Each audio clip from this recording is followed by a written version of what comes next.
کے علماء کہتے ہیں کہ آپ آئیے بات کریے، کیونکہ آپ لوگ حق بیانی کر رہے ہیں، ہماری قوم آپ سے سننا چاہتی ہے۔ سبحان اللہ، سبحان اللہ۔ یہ زمانہ جہاں پر اہل سنت آپ سے سیکھنا چاہتے ہیں، آپ ایسے ذاکرین کو بلا رہے ہیں جو ان کو چلا کے بھگا رہے ہیں۔ کیا بات نہیں ہے اسلامی کے نام، اس میں شرم آنی چاہیے۔ یہ وہ زمانہ ہے کہ آپ جس شہر میں جا رہے ہیں، جس گاؤں میں جا رہے ہیں، 10 20 30 40 50 جوان آگے مل رہے ہیں، مولانا ہم آپ کو سنتے ہیں، ہم رہبر کو مانتے ہیں، ہم انقلاب کو مانتے ہیں، ہم نے سب فرقوں کو چھوڑ دیا، آج سے ہم حسینی ہیں۔ وہ تو حسینی بننے تیار ہے، تم بنانے نہیں تیار ہو۔ صرف انٹرٹینمنٹ کے لیے مجھے مزہ آنا چاہیے مجلس میں، اپنی انٹرٹینمنٹ کے لیے دین کا نقصان، روز قیامت جواب دینا۔ ہر کسی نے جس نے بھی بلایا اس منبر سے مقصد حسین بیان ہو، روز قیامت بی بی اجر دے گی، اور اگر مقصد حسین بیان نہیں ہو تو تم سے سوال کیا جائے گا کہ 200 لوگ بیٹھے تھے، 500 لوگ بیٹھے تھے، 1 گھنٹہ سنا، 500 گھنٹہ مومنین کا ویسٹ ہوا، اس کا حساب کون دے گا؟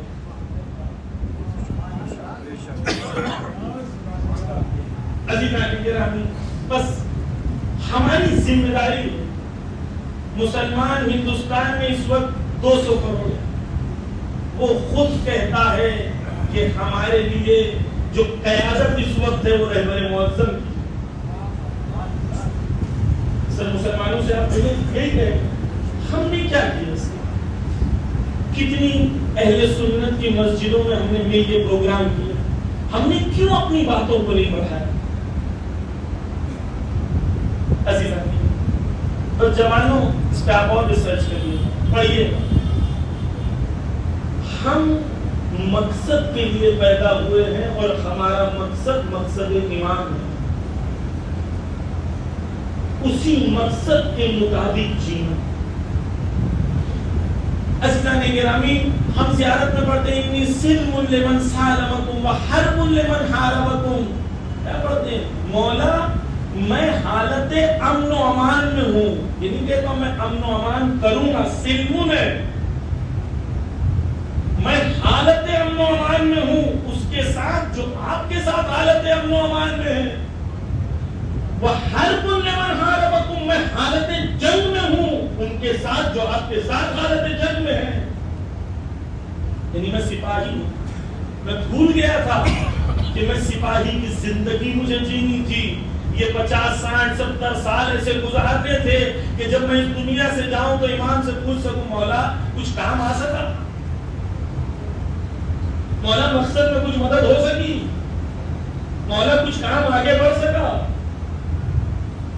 مولا اگلی نسل کے میں کچھ کر کے جا رہا ہوں یا نہیں جا رہا ہوں، یہ میرا کچھ نے مولانا جنگ ختم ہو گئی، کیسا ماحول ہے؟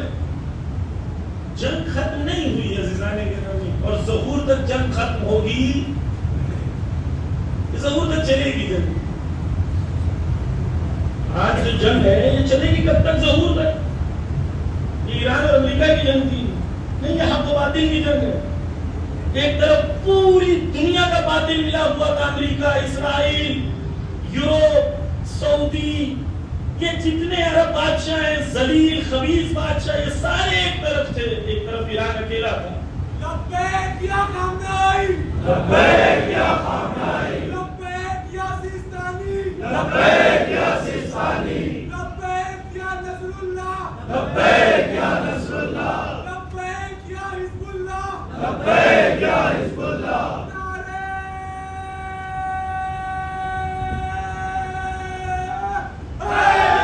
دنیا دوسری الفاظوں میں کہیں تو ایک طرف کل باطل تھا اور دوسری طرف کل ایمان کے ماننے والے تھے، پورا باطل ایک ساتھ تھا، لیکن ڈٹے رہے، مقابلہ کیا۔ کیوں عزیزان گرامی؟ کیونکہ ان کے وہاں ایمان تھا، اللہ پہ بھروسہ تھا، کربلا کے راستے پہ چلنے کا عہد و پیمان تھا، شہادت طلبی تھی، سید حسن نصر اللہ شہید ہو گئے، جانتے تھے میں شہید ہوں گا، پھر بھی شہید ہو گئے. کیونکہ ہمارے یہاں شہادت کمزوری نہیں ہے، شہادت نقصان نہیں ہے. جب بھی ہم نے شہادت دی ہم اور مضبوط ہوئے. بے شک بے شک. شہادت مولا حسین نے دی، ان کے خون سے آج تک اسلام زندہ ہے. شہادت سے ہم کمزور نہیں ہوتے، جنگوں سے ڈر جانے سے، دشمن سے ڈر جانے سے ہم کمزور ہوتے. اب عزیزان گرامی پلٹ کے آتا ہوں اپنے ملک.